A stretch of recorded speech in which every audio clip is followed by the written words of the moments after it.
Welcome to Innovate for Impact, an informative mini-series brought to you by Tania Gomez Consulting.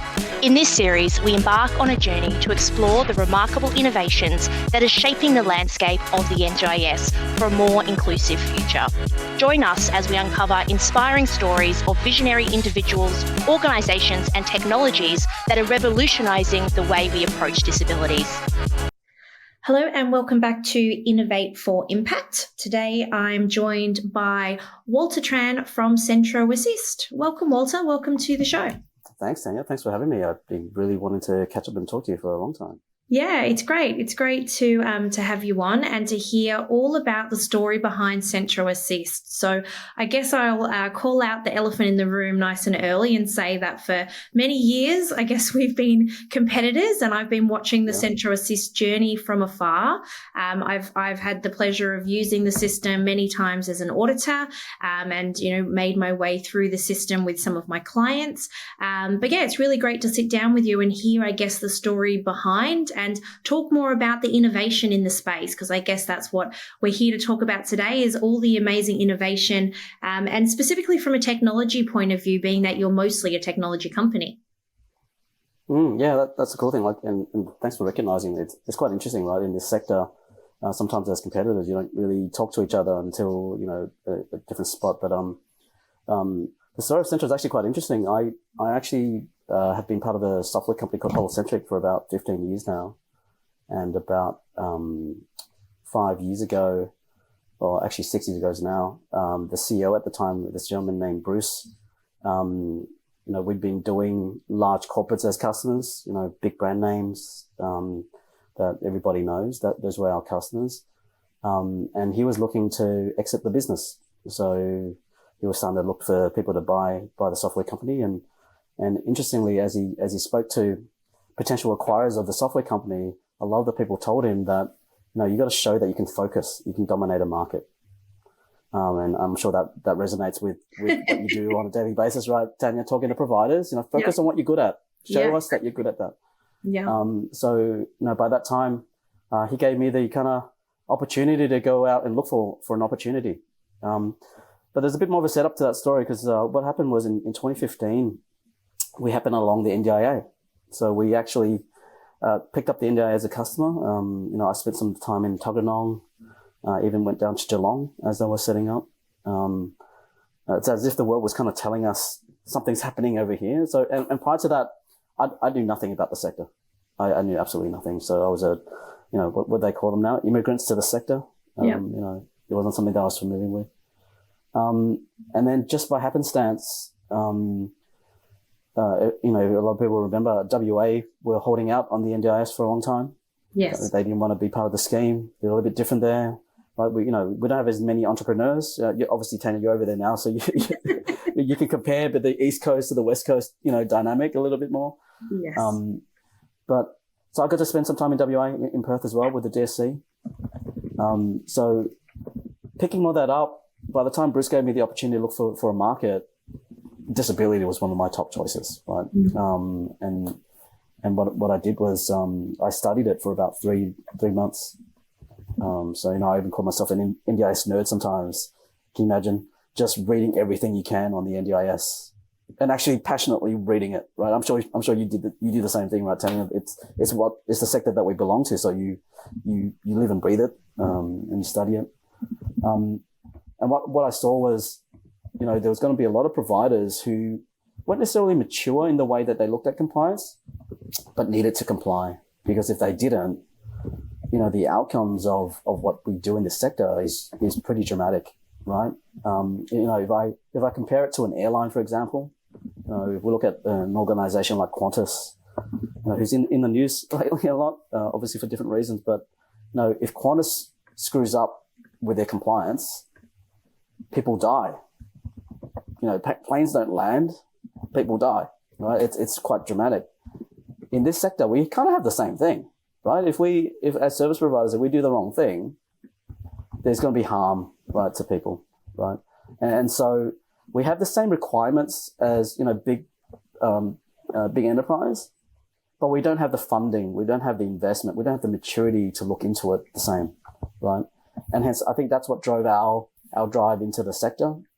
As technologists, even as an engineer by education, we have this natural belief that we can solve problems better. That's what you get trained into as an engineer. You go, okay, how do you find a better solution to this?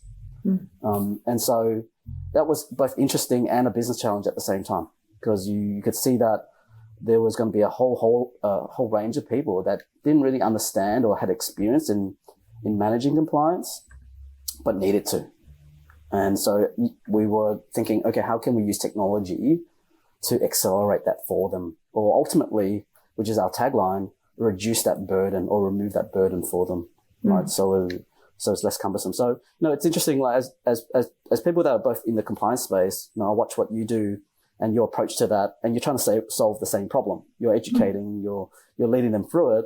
Whereas as a technologist, I'm trying to think, okay, what can I do with a piece of software to actually help them through that? So that's the backstory. So we've been around since 2018, and it's been obviously a roller coaster of a ride, right? Yeah. So I have a question for you on the system. So why did you decide to go into a system, I guess it's a quality management system that includes the policies and procedures, as opposed to something like ShiftCare or Brevity that's more of a client management system? Yeah, it's crazy. Look, one of the things in software too, and again, it applies to any business, you focus in on what you're good at. Focusing on what you're good at. Some of these other systems like ShiftCare and all the other systems that you named, I put them in the bucket of ERPs, right? Your core management systems.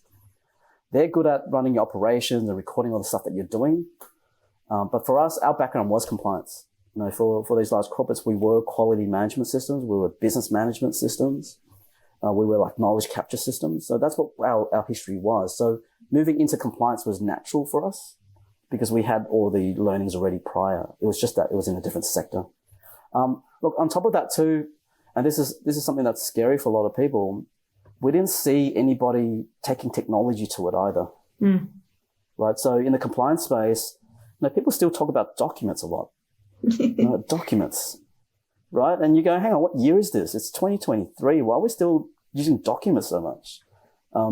So for me, there was a challenge there. And I think for most business people, having a challenge like that really drives, innovation and continued growth in your business, right? So I think that's what drove us. So, again, a number of factors, right? The fact that we had come from there and the fact that nobody else was doing it. Or nobody that we thought, there was definitely some incumbents, Tanya. Like I'm not going to say there wasn't anybody doing technology in the space. But when we looked at them, we thought, oh, wow, there's still so much more we could do. Yeah. And that's where we saw opportunity. Yeah, that's really interesting. Yeah, so I think at Provider Plus, we tried to solve at Provider Plus, so even before I founded Provider Plus, I started doing NDIS applications because I sat on the board of a disability provider that was going through a rollover, and we paid a consultant almost $50,000 to register us, and they really had no idea what they were doing at all. And when I looked at the process, being that I am the system minded, I went, right, there's actually only a few elements to this. And at the time, we did this silly state-based thing where we had applications in every state and all processes were different. But even with the 5 or 6 different processes, the core of it was very simple to systemize. And I thought, well, when I met Will, I was like, well, his idea was, well, instead of 50,000, can we get it to under 3,000 and can we scale this? And I had never had that thought. I was like, well, I was charging, I thought 50,000 was a lot. So I was like, well, let's charge 10,000. And, as a solo person doing this, charging $10,000 for what I could systemize and scale myself seemed to be very profitable. But Will definitely saw the bigger play than I did. And we approached it from everyone comes to you and wants to get access. So the first problem we wanted to solve was access, which was registration. And I know that you don't technically do registration, but you provide the documents and the system for that. But there's so many problems in NDIS. You could really, it's not what are the opportunities, it's where do you start and what can you go narrow and deep on, because, there's lots of times where we've done a number of MVPs, or we did a number of MVPs around technology to see how we could utilize technology more. But being that it wasn't our skill set, we decided that it wasn't something we could be the best in the market at, so we would leave it to people who could be better than us in those areas. Look, and I think that's the sage advice. I think, you talk to business mentors and they all say that, right? Like stick to what you're good at and scale what you're good at, and, being that technology background. And that's why, I think when we first met, I think you asked me, do you guys do any consulting? I'm like, no, leave it to the guys who are good at, consulting. That's what they're good at. That's what their business model is. I think with technology too, to your point, for us, the vision was always not just to help them get started, but to be there as their backbone as they grew their business. Mm-hmm. I think I bumped into somebody recently who had met us back in like 2019, and we haven't connected since, for like 4 years, right? And the thing with technology is we kept evolving in that, right? So as we find more things that we can solve or expand the problem that we're solving, we're doing that. And so for us, there's this ongoing journey where we're adjusting and we're adding modules, because what I've learned in this sector is that now we've got a range, like the range of variety of providers is just crazy. Right? You've got small providers who are mature-minded, like they might be business-minded, and then you've got big providers who are like still in the dark ages, right? It's just completely like a big mix-up there. And so you have to figure out who you can help the most and then focus on them and try to get them up to speed, but then also not let the other ones go as well. So, the challenge for us at the moment is, making sure that our system is modular to be able to support different clients at different maturity levels, but also give them a path to continue that maturity, right? Because over time they will. It's not just, okay, give them a solution for today, but also build that with them as they mature, as their business changes as well. Right? Yeah. One of the things that warms my heart, Tania, I'm not sure if you get to round back to some of your early clients, but it really warms my heart to, bump into some clients that we had started the journey with, 4 or 5 years ago, and then see them now and you go, wow, fantastic. Yeah. You've definitely innovated in what you've done, and we have too. So it's good to see. Well, that's kind of the great thing about consulting is that the clients that I work with now that helped form Tania Gomez Consulting, all of those were there. I helped register them in 2016 or 17, under their, even earlier, underneath their state-based systems. Then I helped move them to NDIS. So some of them, one of them's going through their recertification audit, and this will be the 4th audit of theirs that I've sat through with them. This time, because the borders are open, I'm actually going to go and sit in person with them and go through it with them for the first time. But they're now my retainer clients that I assist, and I am part of their team, and I do get to see the journey. And I don't just help with compliance. I help with business strategy and figuring out what are the risks? How do we overcome these risks? And that's the benefit of having multiple clients, is that I can go, right, this works here. I've seen the risk here. I've seen that not go well. So yeah, for me, definitely being on the journey is a pivotal part. And part of the reason why I decided it was time to move on from Provider Plus, because I was really over that transactional nature of registration, where I wanted to be able to help people in a real meaningful way. And working for myself, I get to pick and choose what that looks like. So for me, it's, the best of both worlds. Mm-hmm. Yeah, no, I agree. Totally agree. So tell me about your quality management system. Walk me through what exactly, for someone who hasn't heard of this before, what is a quality management system, and what a Centro Assist, what are your biggest benefits or features? Yeah, well, that's a good one.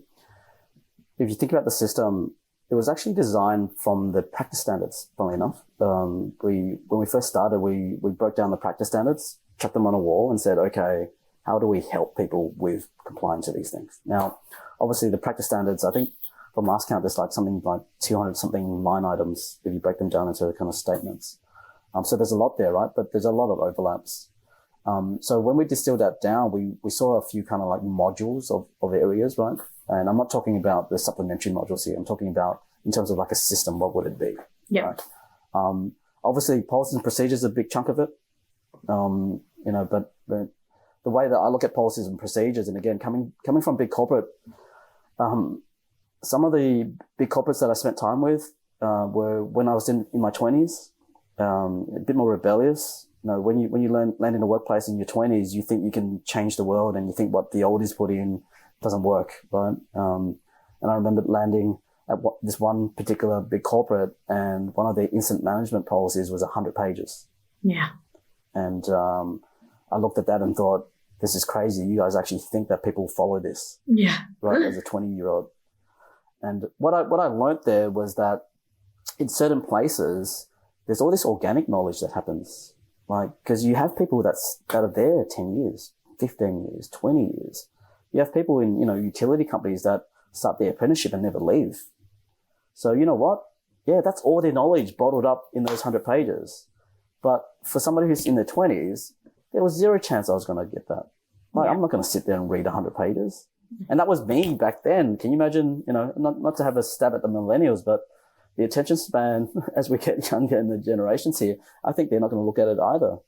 And so for me, taking all those learnings from big corporate, what was key for us was to go, okay, how do we make policy and procedures, number one, more easily found? Because the first thing a lot of people have in policy and procedures sometimes is they'll say they have it, and then you go, so where do you have it? Oh.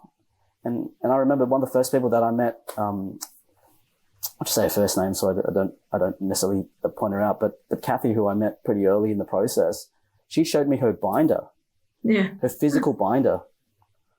And it was really impressive. It was all color coded. It was like one of the most amazing binders I'd ever seen, actually. I was really impressed. But then I said to her, Kathy, I get it. You put all this effort into it, but do you know if they read it? And she paused, right? Because she knew they didn't. She knew they didn't. But from her perspective, that was her understanding of what her obligation was as a business leader, right? Was just make it available to them, and hence you'll be okay. And you're like, I don't believe that, because I know if you made it available to me, remember my 20-somethings, I wouldn't have read it, right? Yeah. And so taking that step further, so obviously number one is making it easier to find, and some of the innovations that we've added over the years to it. There's like a Google voice search in it now. So for one of the things that we found in sector was we're not great spellers normally anyway. I'm not sure about you, Tania, but there's certain words I just can't spell, right? So it's easier to say them too, right? So we actually got Google voice search in there, so you can hit the button and just say it, and it actually connects with Google Voice, and then it just types it up for you, which is kind of cool.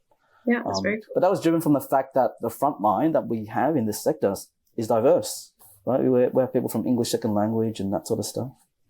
So that was the first thing, right? Making sure that people could get into a system and find things really quickly, instead of needing to talk to Bob or talk to somebody to actually get that. Like, break that cycle of this kind of, we used to call this tribal knowledge. I'm not sure you've heard that term before, Tania. Yeah. Tribal knowledge, obviously being knowledge that's just in the organization, because you have people that are around a lot, and you go, we're turning it into tacit knowledge, right? That actually lives in the organization that can share straight away, right? So that was one. But even in the policy and procedure space, there's a few other little things, right? And people don't realize it until you kind of peel under the covers. Like, one of my pet peeves, again, coming from big corporate, but even in this sector, was when you would see like, glossary of definitions at the beginning of every policy. That would drive me mental. I'm not sure about you, Tania, because I've got a little bit of OCD sometimes, right? If you have like 10 policies and they all have definitions, those definitions, if they're the same, they better be the same definition. Yeah. It better be the exact same definition. Otherwise, my OCD goes overboard and goes, hang on, how do you correlate this? Well, there's a different definition over here to this definition over here. Something's not right. And you get it, right? Because when there's separate documents, you have to do it that way. Yeah. There's no other way to do it. But when you go digital, you can do stuff that's like, it feels like Wikipedia, right? Where you can link a word to the definition. Yeah. It's actually super easy to do using technology. It's just that because you're using a different medium, and hence you can move the needle then to make it easier. In documents, that's going to be a pain in the butt. Guess what? You're still going to have the word there. Even if you link it, it's still going to be a lot of work, right? You can't pull that off as nicely. Yeah. So try to embed that knowledge into the policy and procedure. And then even on the policy and procedure piece, I'm big on trying to make stuff as short and sharp as possible. Coming back to that comment I made about the policy being like 100 pages, you can't, right? Like, people, when they look at a policy, you can't put them to sleep when they read it. That defeats the purpose. So distilling that down, and again, I'm probably preaching to the converted, right? Tania, you've probably seen more policies than I have. They've got to be able to be scannable, but to write less actually takes a lot of effort. Yeah, it's true. I'm not sure if you've ever tried to cut down a big policy and try to still keep its essence in there. Yeah. It is tough. You have to do multiple rounds of this stuff to cut it down. And then you have to balance is it too simple or not? Right. So I'm a big proponent of trying to chop it down, reduce its formatting and the amount of prose that people put in. So some of the content that we ship is being stylized like that to make sure that it's as simple as we can get it to. But that has some challenges, I think, for people who want that mass or are comfortable with the mass of words. So policies and procedures is the first piece of the system.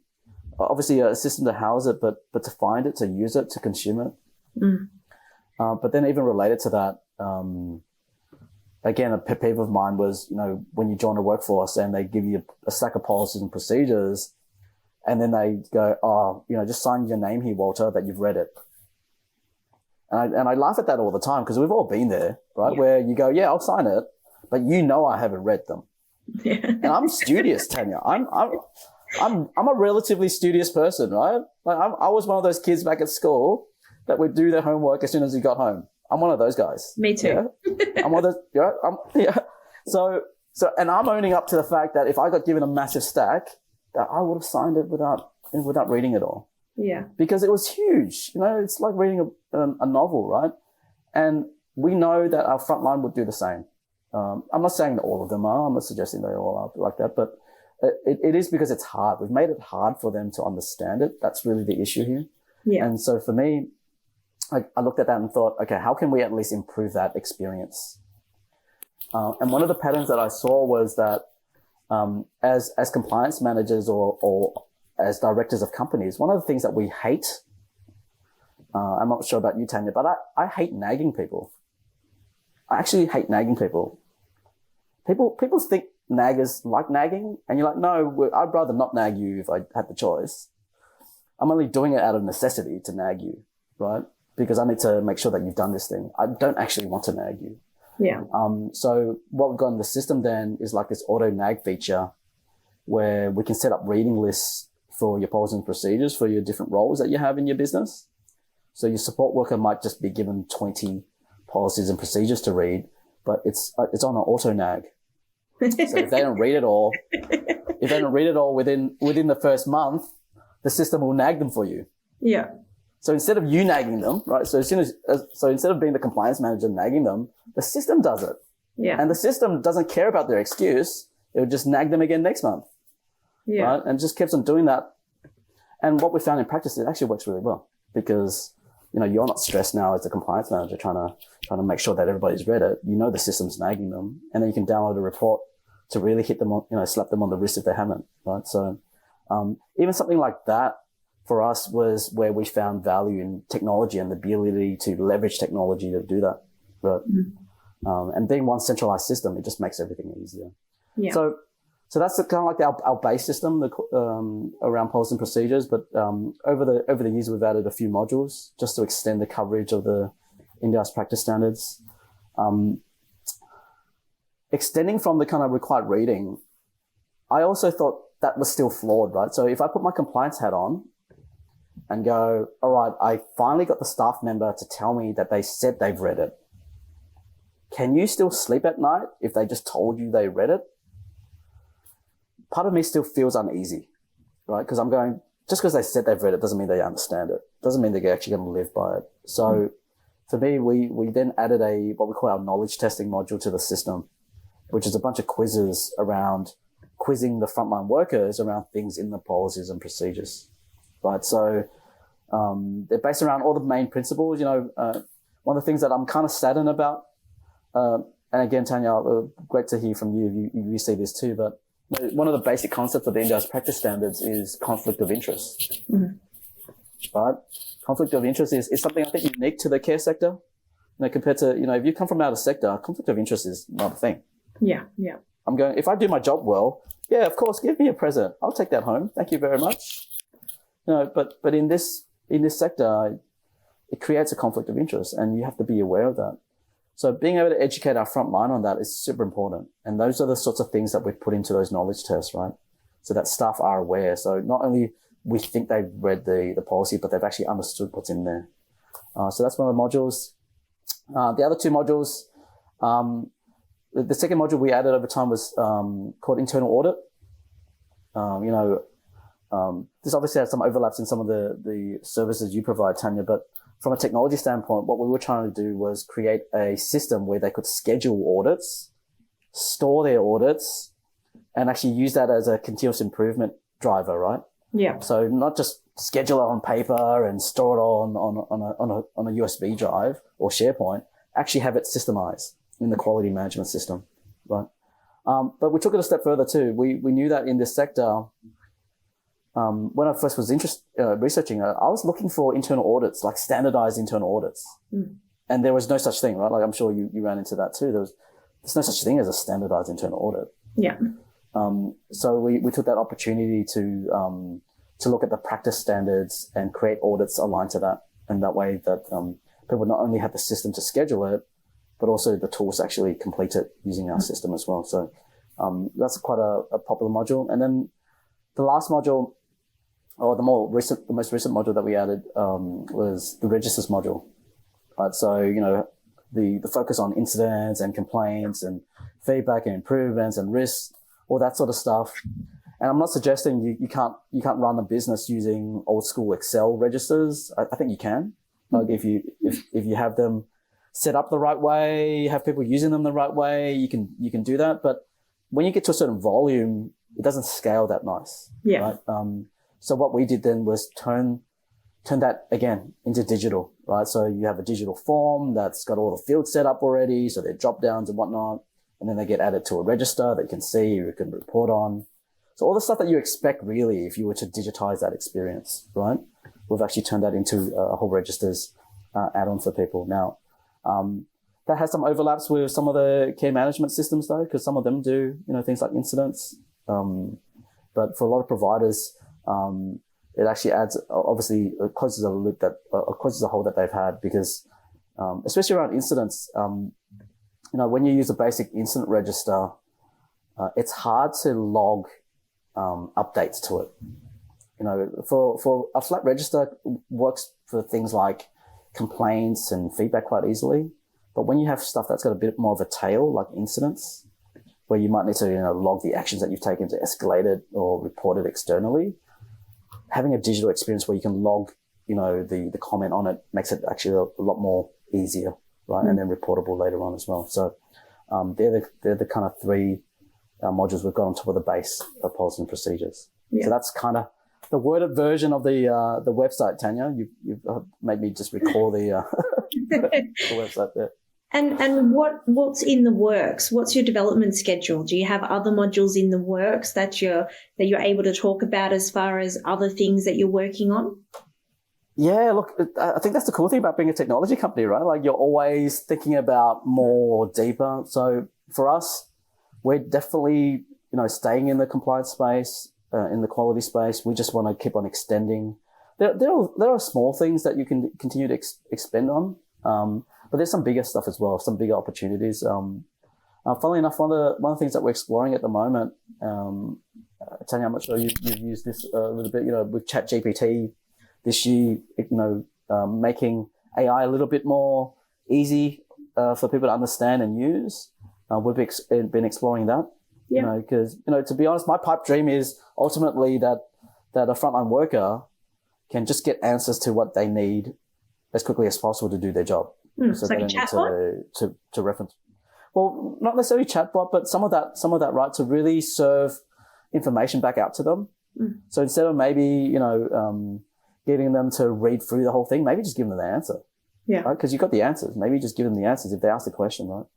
So that's quite exciting. So there's all sorts of experiments happening behind the scenes to see what works. But I must say, there's the reality of what you can deliver on the technology front versus what you see that's getting hyped in the hype circle at the moment. Yeah. To even give you an insight, the computers that you need to support a chatbot right now is still pretty expensive. Unless you're willing to give all your data to the chat companies. which you don't really want to. You don't really want to give them that sort of stuff, right? You want to keep that to yourself. So, so as the technology to support that, or the actual hardware to support that, changes in its cost, I think we're going to start to see some of that being implemented. Yeah. But to be honest, we're just trying to stay lockstep with our customers. So a lot of the stuff isn't us as technology geeks going, hey, look what I found. Let's use this to solve a new problem for you. It's more okay, provider, what else are you using this for? What other problems related to this or adjacent problems are you using for this? Right. The other driver, to be honest, too, is connecting our system up with more of the other, the client management systems. Yeah. No, I think there's this pipe dream that we all have, right? Which is, I just wish one system would do everything. Yeah. I think we all love that, right? Like you can imagine, right? I don't even want to ask you how many systems you use, Tanya, to do your job, right? Too many. Yeah. So as a technology company, that's one of the things that we need to work on too, which is to go, how do we connect up with some of our, other vendors in here in the sector? Yeah. To give this kind of one systems feel at least to our customers, because they don't want to have the complexity of multiple systems all the time. Yeah. So building out that tech stack of what does that look like, and I guess so LTI and API integrations between things so that you can use your Google log on to log into everything, so it's single sign on, and then you can navigate your way through without. I think that is the dream of everybody, right? That we have one system that enables us to just log in once and have everything at our fingertips. Look, and we've got some of that already, right? Like we're on the Azure platform. Yep. So anybody that's a user of Microsoft, you can single sign on with that. But, it's quite interesting, at the lower end of our sector, who aren't not-for-profits. If you're not-for-profit, great, you get all this stuff for free from Microsoft. Yeah. When you're not a not-for-profit, guess what? You got to pay for that out of your pocket. Yeah. And when you have a part-time worker, you probably don't want to pay for an email address or a SharePoint account for them. Yeah. So there's some other complexities, some of these attributes that we have in our sector that's a bit different. But no, for us, that's the ultimate thing, to kind of create more of a frictionless experience and adding more value over time. As a technology company, you just got to keep your eyes open to what your customers want really, right, over time. It's not, like I said, it's not about us finding a new toy and trying to figure out what works. Mm. And did I read it right that it's not just NDIS providers that you assist, but it's also people in the aged care space? Yeah, look, funnily enough, a lot of people don't know this, and even the customers that have us in aged care don't even know this until they actually look at the web app when they log in. Mm. Because we partner with ACPA. So ACPA used to be called Laser, and they actually sell our product, but we call it white labeling in our industry, where we actually have somebody else sell it, but they obviously add their own flavor of stuff to it as well. So ACPA actually sells it, and they call it the SQMS. Okay. But it's actually the same. It's actually the same system. So all the features that I just talked about is exactly the same system. Obviously in aged care, and it's actually quite exciting. I think over the next few years, I think, Tanya, right, as some of these converge, and we're already starting to see it, where we're seeing some of these disability providers realizing that jumping to adjacent markets like aged care is quite natural. Yeah. The other way, less so, especially for, residential aged care, but obviously home care providers who are in aged care, the same sort of jump on the other side. So, I don't know about you, Tanya. I've got this hypothesis, right? Like, I think at some point in time, don't know when, I'm not going to put money on exactly when it's going to happen, but I think they'll end up being the same scheme. Hopefully nobody from each commission starts shooting daggers my way and think that we're trying to get rid of one of the commissions. But I think ultimately there's so much overlap in there that you could probably combine them to one scheme somewhere. I read a paper that was out last week that was from the aged care review of the at-home care support scheme that's due in July next year. And it did say that it's built on the practice standards and that over time they would merge. So I think that is public knowledge. I don't think I made that assumption a long time ago also when I first read the papers, because I don't think it's been pushed back 2 years now. But when I first read the papers, that was my assumption. And at the time I got on the phone to all the AQAs, all the auditing bodies that I knew, and was like, am I reading this right? Is this what's happening? And they were like, I know a number of auditing bodies have the are doing the trial to train NDIS auditors in home care standards, so that that you can eventually audit aged care, at home care and NDIS together. So it won't be residential. Residential auditing also rolled out through AQAs as a trial last year. But I think that it is looking at the similar model. So it would make sense for your system to be able to support both, because it would be one provider that would just continue offering supports as people turn 65. Right. Exactly right. Makes no sense otherwise. One of the interesting things that we've heard, because that they're different now, if you were a provider that did both, your experience actually is not great, right? Because, you get audited over here by NDIS, and then you go and get audited by here, and they don't care what you've done for the other part, right? So they just want to know what you've got for aged care. They just want to know what you've got for NDIS. Yeah. And you've got all this extra stuff. They're like, no, that's noise. I don't want to hear that. I don't want to see that. Noise. That's right.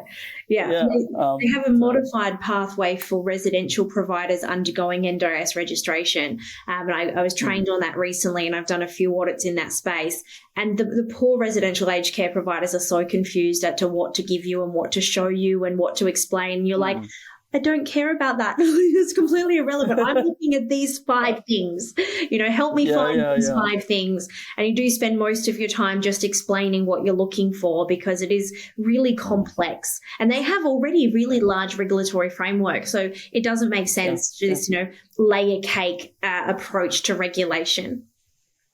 Yeah, I think, behind the scenes, there's obviously a lot of detail to make that happen, and that's why they pushed it to 2025. Right? Like you can just see, I think it's moving in the right direction. I'm not sure if I should share this with you before. We as part of the research into this sector, we look at other countries that treat disability at least similar to us, right? Like in the Nordic countries, and obviously in the UK. And when you look at the UK, the NHS actually does disability and aged care together. Yeah. It's called adult social care, right? And when you look into it, you're like, wow, there's so many similarities to obviously what we're doing. Now, I'm not suggesting that they're going to be exactly the same, because, with an elder, things like bed sores and, weight loss and those sorts of things that we really care about, they might be still unique forever, right? So I can just see it structurally, like the registration groups right over time, but I think naturally it will happen. Yeah, well, I'm from an early childhood background, and for me, it's really similar, the early childhood, the approach to care for early childhood and the approach for the elderly, the approach is really, really similar. I know there's, it's opposite sides, but the approach of the holistic care of seeing development as holistic, and that one area affects another, and you can't treat a bed sore without also treating, why they're getting the bed sore, and, getting them up to be active more, and the mental health of why they've stayed in bed, and all of the other things that happen. I think the holistic approach is consistent in all of the care. It's really just that we seem to have become specialists in one area and forgotten about it, and drawn these circles around things and hyper specialized without realizing that someone who's 64 is going to turn 65. Someone who's 7 is going to, a child is going to turn into an adult, is going to turn into an older or an elderly person. And birth and death are just the extremes of that. So I think it really makes sense of having a health system that caters for everybody, and then having funding within that and specialties within that overlap, so you have that consistency of care through life. It's interesting you brought up childcare, right? Like if you look at from an innovation standpoint, I've had kids go through childcare the last probably decade plus, right? So obviously as a parent experiencing that journey, as a customer, I suppose, of a childcare place, there's a lot more innovation happening in childcare centers. Yeah.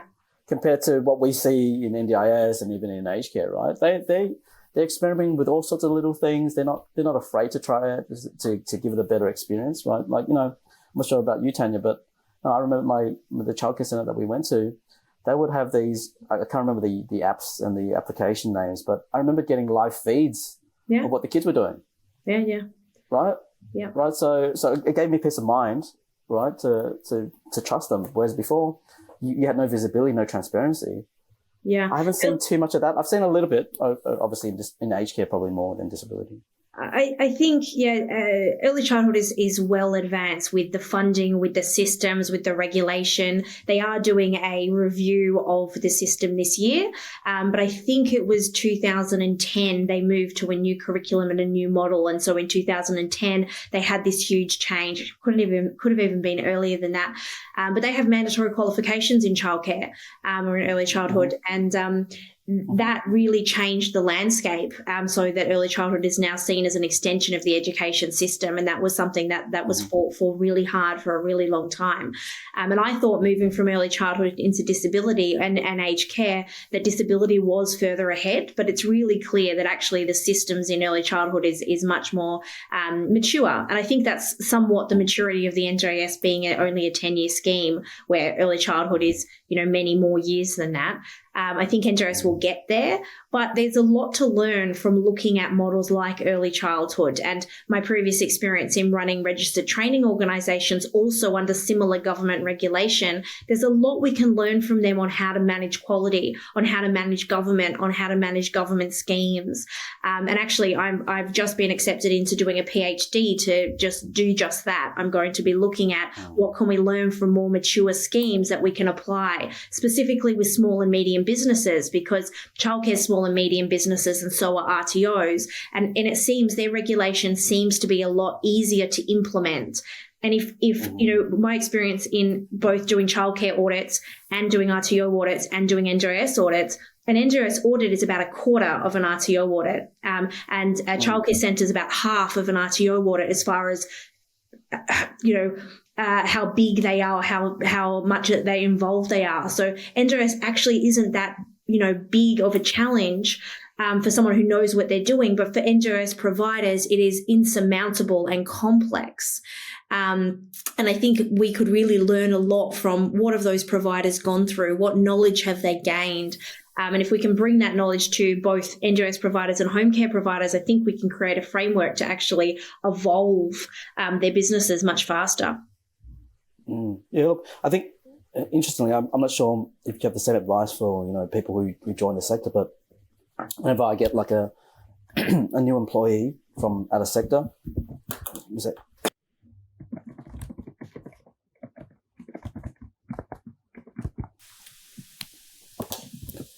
I might need some water, use it.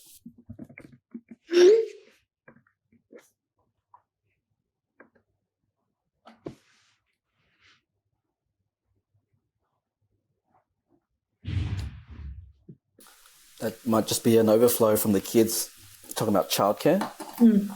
Picked up some from the kids. No, I was just saying, like, one of the things I always say to new staff who join our team, if they haven't come from sector, is to do the homework, right? To study the NDIS Practice Standards. Like, to be able to help people manage quality, you need to study that thing. You need to really understand what's in it. And again, this is just pure my observation, but some of the providers that I've met over the last 5, 6 years, they haven't read it. They haven't done the homework. Yeah. And I'm not it's not an easy read. I'm not suggesting it's an easy read, but they haven't even read it, Tania. So for me, the maybe the education in it, or maybe there's something that the government can do to make that more easily consumed, to actually not just go, oh, we've done our job and here's the piece of legislation. What normal person sits there and reads legislation? I think the adult learning principles will tell you that it's only going to be read when it's relevant, which is when an auditor is asking you a question about it, right? And so I run an audit coaching program where I take a group of people through 4 set sessions, and everything I say, I pull the practice standards up on the screen. And 99% of the time, they've never looked at them before. But what I'm trying to do psychologically is give the practice standards relevance and explain how it fits in with the evidence and how the evidence fits in with their practice. And I think if they could actually understand, and I create mapping documents, but actually flowing that backwards and going, okay, I'm doing this, but drawing out for them how their action links to their process, which links to their policy, which links to the legislation, and makes that relevant, that's the only way you can actually get them to even palate looking at them. Because I know the practice standards, I know every single practice standard, and I can tell you that I've read them a million times and some of them still don't make sense. Right. And I'm highly educated, highly articulate, work with them all the time. If they don't make sense, if some of them don't make sense to me, it tells me that they're just not easily digestible. They haven't been written for the lay person. And I actually think there was someone that did their PhD on accessing the NDIS as a participant who found that on the AQF level, so in education, we've got 10 levels of AQF, with a doctorate being 10, certificate 1 being a 1, a diploma is a 5. On an AQF level, that to navigate the NDIS as a participant, you would need a 6 or above, so which is a bachelor's degree or above, because of the complexity of the language used. So you'd think that the same for the providers. I don't think the study's been done, but you can use words and have a look at what AQF level the words sit on.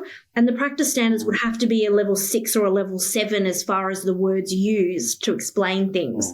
They're not easy read, and I don't mean easy read for intellectual disability, but for lay people. And so we've made it complex. We've made it complex, and therefore people just get scared and go, it's too hard, I'm just not going to bother with it, or they read them incorrectly. So I think, I don't think it's government's job to make it easier. It's government's jobs to set the standards. I think it's private businesses like myself and even your business to really make the frameworks easy to implement and understand. And then it's up to providers to want to do that work, to get to know those things and feel that that's important to them. And if we didn't have an audit process, no one would read the standards, and no one would, and it kind of scares me with having so many unregistered providers, because I know that means they have never read the code of conduct. They've never read the reporting guidelines. And if someone dies in their care, what are they going to do? They're not going to have any processes behind them. It's quite interesting for us. Most of our customers are registered providers. Yeah. But over the years, we do have customers who are unregistered providers, and it does warm my heart, right? Because when an unregistered provider who voluntarily is trying to step up their quality, right, to a higher standard, because, I think that's the argument. Unregistered providers aren't held to the same level of quality. We've got a few unregistered providers who are using our system that realize that, I'm not sure if I proposition it this way. My view is that if you manage compliance the right way, it actually saves you money. Absolutely. Yeah, it absolutely saves you money. I think, when I do presentations and keynotes speaking, I talk all the time about the ROI of quality. And for me, quality isn't just a tick in the box to get through audit, but it's actually having systems and processes in place that help you scale your business as well. And I think that's where unregistered providers come and want to start using policy, is when they actually realize that they need to systemize their processes and train people. And to train people, they need things written down so they can give them to them and transfer that knowledge to somebody else. Yeah, totally. Yeah. No, I suppose one of the things I did mention before. So coming from the corporate sector, process maps is a thing. Yeah. So if you're in a big bank, they've got hundreds of, if not thousands, of process maps. In our sector, I don't run into a lot of process maps. It's not as popular. Yeah. No, we've got a lot of written procedure. So one of the things that I'm trying to do behind the scenes really is to try to get more process into our sector, right? Where you're not just documenting the rules of how you engage, but documenting how you're going to engage, right? So that's one of those side things in the product that we have. It's actually a process mapping tool. It's just that I don't call it process mapping because I don't want to scare people away to go, what's process mapping, Walter? No, don't worry about it. It's just a way to present process. Yeah. But process maps have that ability to cross this kind of knowledge gap, because the process map is a picture. Yeah. It's an easier way to consume this process flow. Absolutely. And so it's easy on the eye for new people who maybe English is a second language. It's easier to engage. So that's something that I think, again, we don't talk about it a lot because we don't want to scare people away, because it feels like technology, You know, as a technology vendor, sometimes we have to go, no, don't worry about the technology. It's not scary. It's it's easy to use because we're just trying to move the needle, right? Ultimately on what they're trying to achieve, which is trying to manage compliance. Yeah, I process map everything. Like I even have a process map to how to do the laundry in my house and how to stack my dishwasher. And I'm not joking, I really do. That's I had au pairs for over 10 years, and so teaching a 17-year-old and new 16 or 18-year-olds every 6 months how to do things in the house, it required training. And so being a teacher, I systemize, I create training manuals, and so in my laundry is a flow chart. And my 12-year-old son now can follow the flow chart and do the washing just as well as anybody else. I love process maps, and I think there's definitely a place. And it's one of my favorite things to do with clients is to process map their participant journey from start to finish so that they can actually see it. And then we can talk about where the documents lie. And the documents should be secondary. You know, the documents shouldn't dictate the process. The processes should be dictated by what actually works, right? Otherwise it's backwards. So once we map that out, then we can see, okay, well, this is why it's a problem. You've got 500 documents to fill out here and 6 documents to fill out here. Can we split that out so it's 10 documents every month, or, you know, whatever makes sense in their business, and start for them to actually have some thought about how these things work rather than just thinking, oh, well, I've bought these policies and I'm going to follow them because the policy must know better than me. It's like, well, no, you bought the policies, but now it's your chance to make them your own and customize them to what works for you, because out of 36 registration groups and 10,000 providers, what you do is different from what the chemist down the road does, or the taxi driver, or the SIL home. Not everyone is created equally. And so your policies need to and your processes, more importantly, need to reflect that.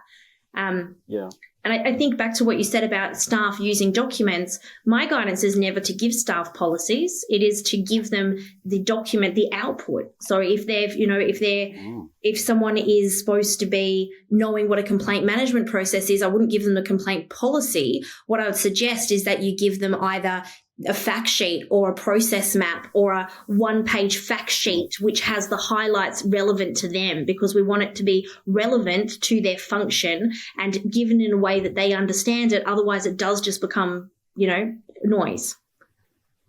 Yeah, look, I totally agree, right? Like ultimately, and that's where I think a lot of people in terms of that maturity journey in terms of compliance, I think when you look at legislation, you instantly think, okay, these are things I just need to adhere to. Yes. But you have to see through that and go, okay, what are they trying to get us to do? What is the outcomes that actually is driving towards? Yeah. And then how do I get there as a provider, right? And I think I'm sure you've seen some providers figuring that out and then, taking that journey, but there's still a lot that's still that deer in headlights kind of view of going, oh, I just need to tick these boxes. Yeah. Yeah, absolutely. And I think, again, it's just the maturity of the providers, but give them another 10 years and people will be saying, actually, what actually works in my business? What do I actually need? Is it a policy? Is it a work document? Is it a work instruction? Is it a flow chart? Is it a training video? What actually is, what's the root cause of the issue, and how do I address the root cause rather than just trying to tick a box that an auditor asks for? And, if an auditor asks for a business plan, doesn't mean you need to give them a business plan. It means you need to explain or evidence how you do business planning, which might not be a business plan. It might be minutes of meetings. It might be lots of other things. And, taking the power back of this process and really owning your quality management and being responsible for it is, my key when I work with clients one-on-one. Is the whole thing I'm trying to do is get them to understand it. Why do you do it? And how do you edit that to actually be relevant and meaningful in your specific business?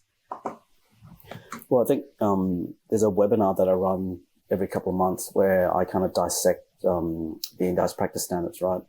And one of the things I love pointing out on the NDIS Practice Standards is that, it mentions the word policies and procedures a lot.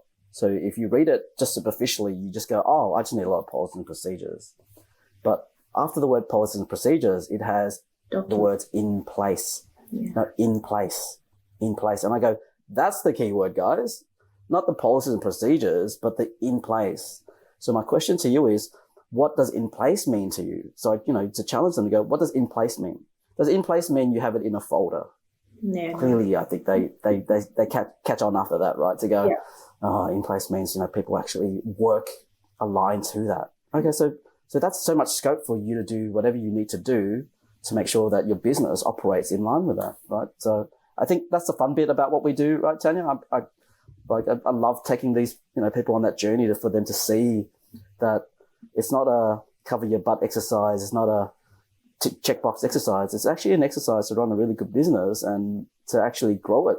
Yeah. That's just my view anyway. Yeah. Yeah, that's what quality is about, right? It's not just about audit. It's about the quality of the business. And if we can get the business stuff right, it means that you've got the systems and structures in place to run a high quality business, which is about impacting the participant's life and increasing their quality, the quality of service to them. That's, the end goal. And then ultimately, again, one of the things that I think we all have recognized in this sector is that in this sector, a lot of your business comes from referrals. It's not like you do a massive marketing campaign and you get all these customers. Of course, that works too, but a lot of your customers will come from referrals. So as a service provider, if you do a really good job because you've managed quality, if anything, you're probably maximizing your opportunity to get more referral business anyway, right? So for me, there's all these good intangibles, I'll even call them, right? Like they're not directly related to you investing in quality, but they'll add to value to your business downstream. And I think that's something that sometimes people just go, okay, how much is quality going to cost me? Yeah. Well, it's not just about the cost of quality, right? Yeah, correct. Thank you so much for chatting today. I think we've covered a lot. I think it's been really interesting to talk about all things quality with another expert in the space. Thanks for joining me. I guess lastly, if people want to learn more about your quality management system, what is the best way for them to contact you? So we have two websites and they have a form on there. So centroassist.com.au or the dedicated QMS page, which is centroqms.com.au, or you can just send me an email actually at info@centroassist.com.au. Perfect. Thanks so much for joining me. It's been great. It's always great talking to you, Tania. Thanks for having me on, and we'll talk again soon. Yeah, looking forward to it. See you later. On the next episode of Innovate for Impact. Spending an awful amount of time and energy in building the skills and capacities of individuals, we've also got an industry that needs a lot of help to build its capacity to welcome those individuals into their workplaces. So there's an awful lot of energy that goes into building the relationships with the automotive industry, finding opportunities to help them to be more inclusive. Thank you for joining us on another enlightening episode of Innovate for Impact. Stay tuned for more thought-provoking conversations and innovative ideas that drive positive change within the NDIS space. Remember, together we're shaping a future where innovation and impact go hand in hand.